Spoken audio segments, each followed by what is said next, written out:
In neighboring Israel, tension has been intensifying. More than 100 Palestinians have been killed in clashes in the last 2 months alone. Along the border, firefighters are battling a wave of blaze thanks to the Palestinian protesters' new weapon of choice, flaming kites.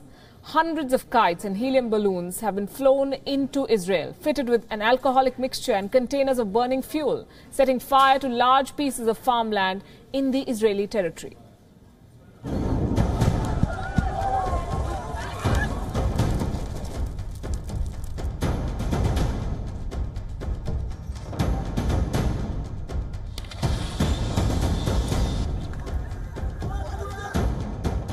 In over 2 months, the Israel-Gaza border has witnessed the killing of at least 125 Palestinians.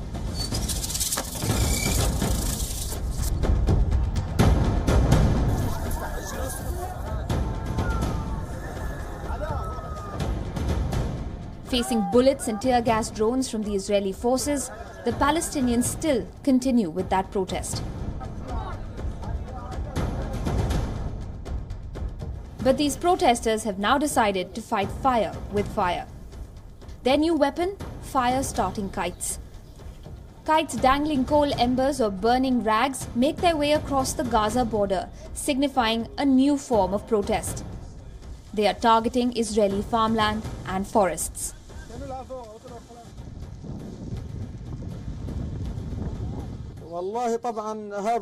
It began spontaneously by teenagers revolting and has nothing to do with organizations. They are the ones who made this decision, and they also treat it as entertainment.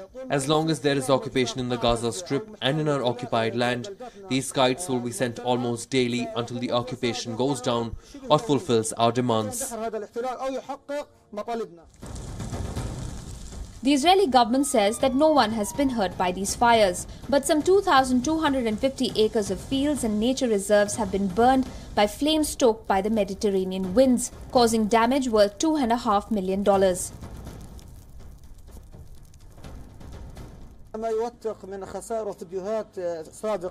The videos prove the losses caused by the kites and how they scare off the occupation forces.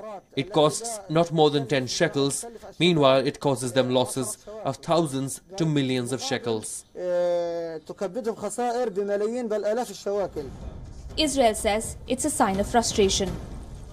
Kites and the marches, the civilian so-called marches towards defense, are signs of frustration, because all the operational military ways were almost blocked by Israel.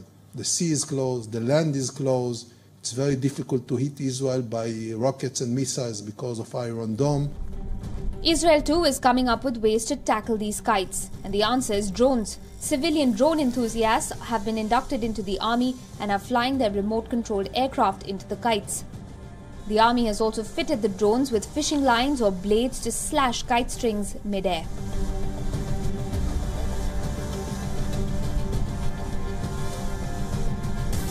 The forces may end up shooting the kite flyers too, an Israeli general has warned.